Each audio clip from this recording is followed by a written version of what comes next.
हे class, आज हम करने वाले हैं meaning and classification of law, जो कॉमन टॉपिक है लीगल स्टडीज़ में। तो इस पार्ट में हम सिर्फ मीनिंग और डेफिनेशन ऑफ लॉ देखेंगे। उसके बाद अगला जो पार्ट होगा उसमें हम क्लासिफिकेशन ऑफ लॉ देखेंगे कि लॉ कितने टाइप्स के होते हैं, किस टाइप से क्लासीफाई हैं। तो we start our topic meaning and definition of law. सबसे पहले अगर हम बात करें डेफिनेशन ऑफ लॉ की, तो अ रूल और a set of rules enforceable by the courts regulating the government of a state, the relationship between the organs of government and the subject of the state. ये जो law है ये एक rule या set of rules है जो कि अपनाया जाता है या बनाया जाता है कोर्ट्स के द्वारा, जो रेगुलेट करता है किसको, गवर्नमेंट सरकार को, गवर्नमेंट ऑफ स्टेट, और जो रिलेशन है जो गवर्नमेंट के अलग अलग ऑर्गन्स है जैसे जुडिशरी है, एग्जीक्यूटिव है, तो उनके बीच में जो रिलेशंस है उसको शो करता है।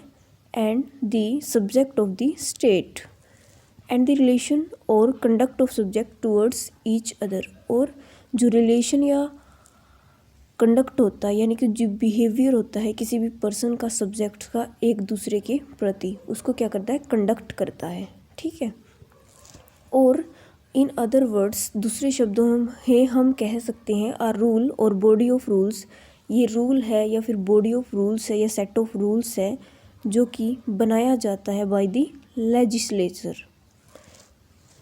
अगला पॉइंट है the law is a system of rules, जो लॉ एक सिस्टम है किसका, रूल्स का, दैट आ सोसाइटी और गवर्नमेंट, जिसमें कि एक सोसाइटी या जो गवर्नमेंट है वो डेवलप करती है in order to deal with, कि वो कैसे डील करेगी क्राइम के साथ, बिजनेस के साथ, एग्रीमेंट्स के साथ, और जो सोशल रिलेशनशिप, यानी कि जो हमारी सोसाइटी में सोशल रिलेशनशिप यानी कि मतलब जो आपस में एक दूसरे के प्रति हमारा व्यवहार है, कैसे सोसाइटी को डिसिप्लिन करके रखना है, किस तरह से हम एक दूसरे से बिहेव करेंगे।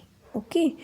उसके बाद अगला पॉइंट आता है कि is necessary to define a law, क्या ये बहुत ज़रूरी है कि एक लॉ को डिफ़ाइन किया जाए या फिर जो लॉ है वो डिफ़ाइन किया जा सकता है।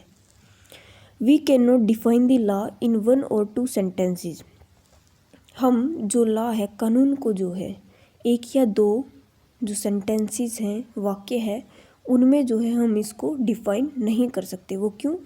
क्योंकि लॉ को अगर हम देखें अभी तो स्पेसिफाई जो अलग अलग बहुत सी लॉ यूनिवर्सिटीज़ हैं, कॉलेजेस हैं, लॉ के अलग से कोर्सेज प्रोवाइड किए जाते हैं, तो इतना वाइड जो है ये लॉ जो सब्जेक्ट है इतना वाइड है कि हम इसको डिफाइन नहीं कर सकते एक दो वर्ड में।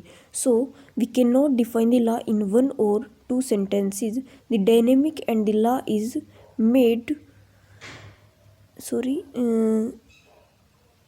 द रीज़न इज़ दैट, इसका जो कारण है वो क्या है कि जो सोसाइटी वो डायनेमिक है, यानी कि वो एक बहुत ही बड़ी है, मतलब जो ये सब्जेक्ट है बहुत ही वाइड है, हम डायनेमिक है, हम इसको एक दो ही वर्ड में जो है या एक दो सेंटेंस में जो है इसको डिफाइन नहीं कर सकते।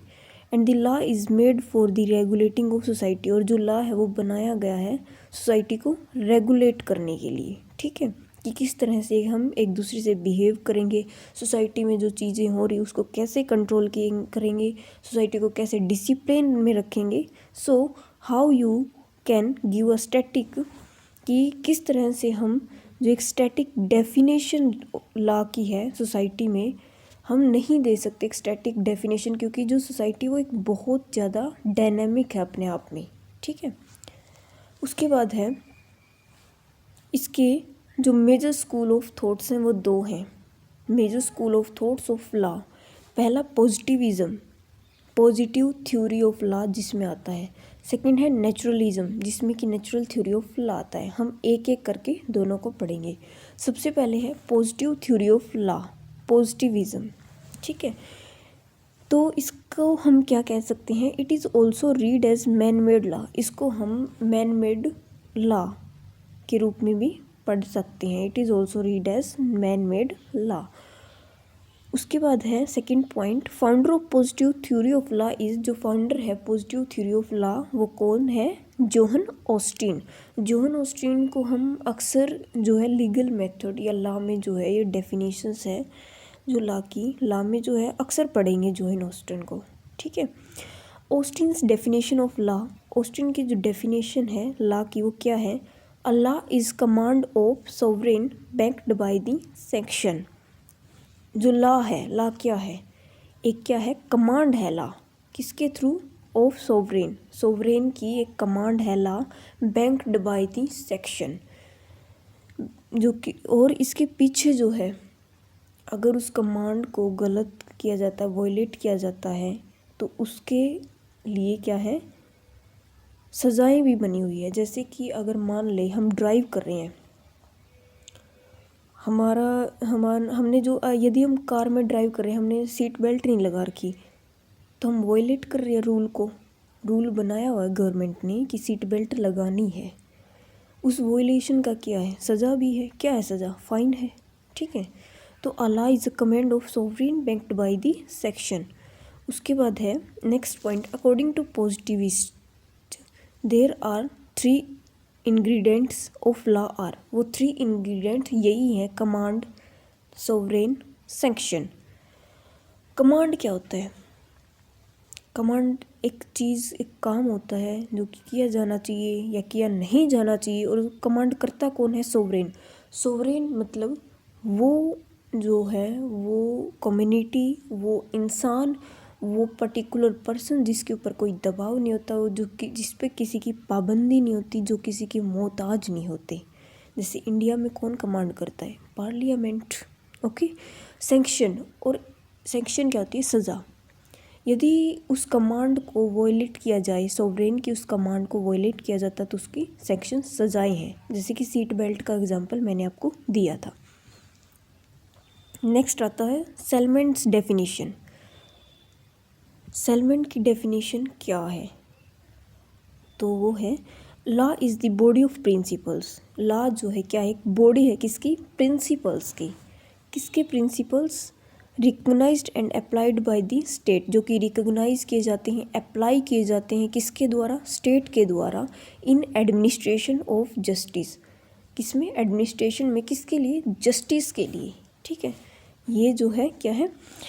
लॉ जो है एक बॉडी ऑफ प्रिंसिपल है जो कि रिकग्नाइज की जाती है और अप्लाई की जाती है bye the state in administration of justice, ठीक है। उसके बाद है नेक्स्ट पॉइंट है नेचुरल लॉ थ्योरी। वो थी पॉजिटिव लॉ थ्योरी, ये है नेचुरल लॉ थ्योरी, नेचुरलिज्म। तो इसमें पहला पॉइंट है natural law means that human morality comes from the nature.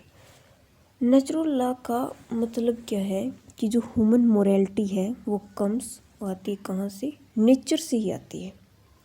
ये किसी पार्लियामेंट ने पास नहीं की होती, ये किसी पर्टिकुलर इंसान ने पास नहीं की होती, ये किसी सॉवरेन कम्युनिटी ने पास नहीं की होती, ये नेचुरल है, ठीक है। डेफिनेशन क्या है इसकी? Natural law is the principle of right and wrong which are inherited in human nature, not created by the society and जज, ठीक है। नेचुरल लॉ जो है ये प्रिंसिपल है रॉन्ग और राइट का, जो कि इनहेरेंट होता है ह्यूमन नेचर में, जो कि ना तो कोई सोसाइटी बनाती, ना कोई जज बनाता है, ना कोई पार्लियामेंट बनाती, ना कोई गवर्नमेंट बनाती है, ठीक है। मोरालिटी की डेफिनेशन क्या है? Morality is your sense of the right और रॉन्ग। मोरालिटी जो है हमारी सेंस है किसकी? राइट और रॉन्ग की, कि क्या गलत है क्या सही है। इसका एग्जांपल मैं आपको देती हूँ। यदि मान के चलो आपने किसी बंदे का जो है कत्ल कर दिया, तो कोर्ट या किसी थाने जाने की बजाय अगर नॉर्मल पर्सन्स जो हमारी सोसाइटी में, वो भी क्या कहेंगे कि आपने गलत किया। तो ये सही सेंस है किसकी? राइट और रॉन्ग की। अब हम कहते हैं कि बड़े का आदर करना चाहिए, दिमाग क्या कहेगा? आपकी सेंस क्या कहेगी कि हाँ करना चाहिए, सही बात है।